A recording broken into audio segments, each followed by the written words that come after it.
Have you tried your mermaid markers with resists?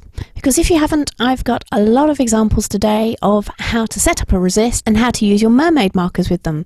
So this follows on directly from my video around about a couple of weeks ago where I was using mermaid markers with stencils, and a lot of you asked me if I could do some more mermaid marker videos, and hopefully I'll be able to say it properly by the end of the video.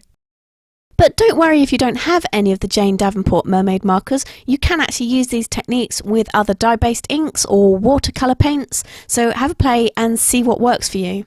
But of course, if you fancy buying them, I do have a list of all the products that I've used below with links directly out so you can find them. So here are some of my favourite products for making resists in mixed media projects or art journaling projects, or you can use these on your card making as well. And some of them you might already have, and some of them you might not have tried yet. So give me a shout at which ones you use regularly, I'd love to hear. And I'll go through each one as we're working with it, and you'll be able to see a close-up of the results of the resist with the mermaid markers, see I can say it properly, at the end of the video.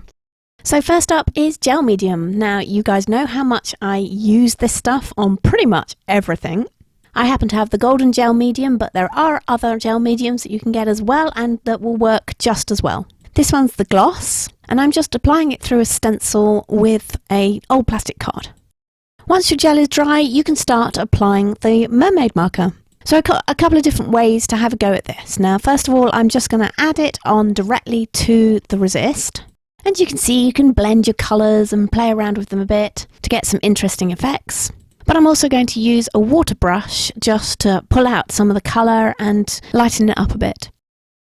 I mean, there's a lot more that you can do and you can play around with this. I just thought I'd show you these two things just to get you started.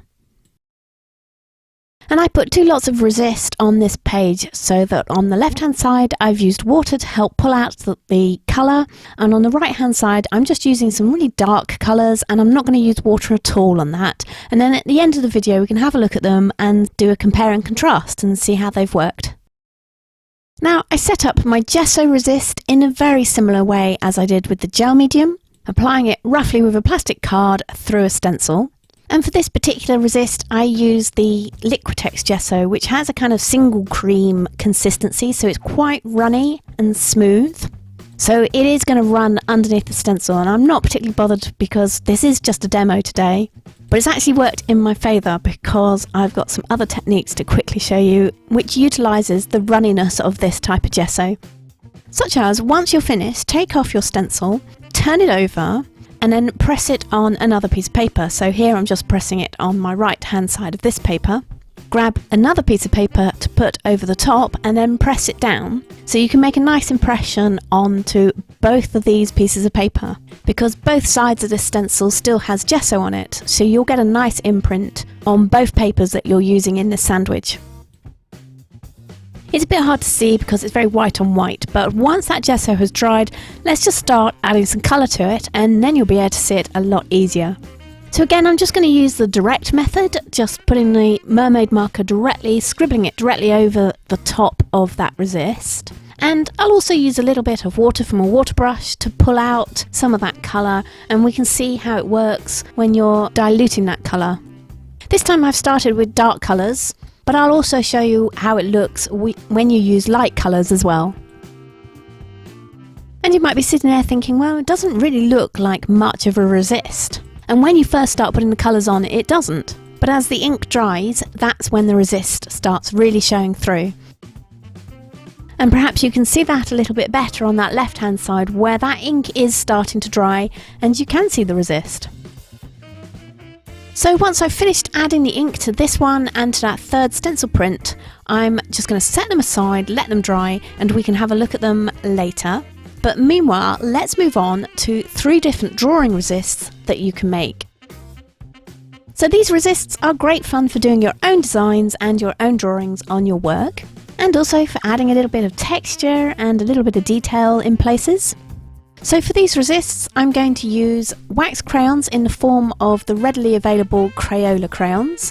I've also got a household wax candle, and I'm going to be using a China marker, which you can pick up in art stores and of course online. And I'm just going to doodle a really simple design in circles on each of these pieces of paper.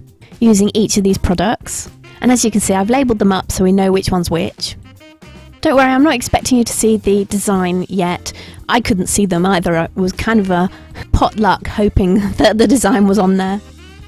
So you may already have the wax crayon or a wax candle around in your house somewhere, but I've also added in the China marker here because they're actually a really useful tool.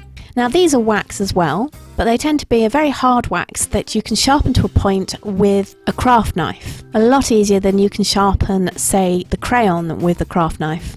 So if you do happen to have one of these, do think about using it as well. And they're really fun to use on Yupo or other non-porous surfaces or glossy surfaces. And they work well as a resist to alcohol inks, so you might want to try that as well. So just as with the bigger samples, I'm going to use a dark colour and a light colour here so we can compare and contrast and see how they work. And I'll also use a little bit of waterbrush just to pull out the colour, and we can see how the resist resists that. And you can see in all three cases that the resist is really good and really shows up well on the dark colour. And even when you pull it out with a little bit of water, it works well. So let's see how the light colour does. And these are two colours that I wouldn't normally have put together, but actually playing with them here, I'm kind of glad I did choose these. They work really nicely together. So that's Deep Sea and Beach, just in case you like this colour combo too. It's kind of reminding me of Pantone's Colour of the Year 2016. Do you remember that one? It was Rose Quartz and Serenity. And look at that lovely feathering effect that's going on in that bottom left hand corner. So that was a close-up of the Mermaid Markers over the Crayola Crayon, and they worked really well over the China marker and the wax candle too. So let's go back and see how they worked on the gel medium and the Gesso Resists, starting with the gel medium. So if you remember, on the left-hand side I'd used a mix of light colours and dark colours of the Mermaid Markers, and I'd also used some water for some blending. But on the right-hand side I'd just used some very dark colours of the Mermaid Markers. I hope this is giving you some ideas to get you started and trying out your Mermaid Markers with your Resist or whatever other products you might have. And as always, I would love to see how you get on with it, so please do come back and tell me or link me up on social media. I love seeing everything that you guys do. And if you are finding this video useful, then please do like it and share it with anyone else you think might like it too. And of course, don't forget to subscribe if you're not already a subscriber. Now these resists are just plain old resists. I've not gone over the top with towels or baby wipes or any of the sort. So there's a whole level of more exploring you can do with these and see where you can take it and what kind of looks you can get from it. So this is the result of that Gesso Resist that I did.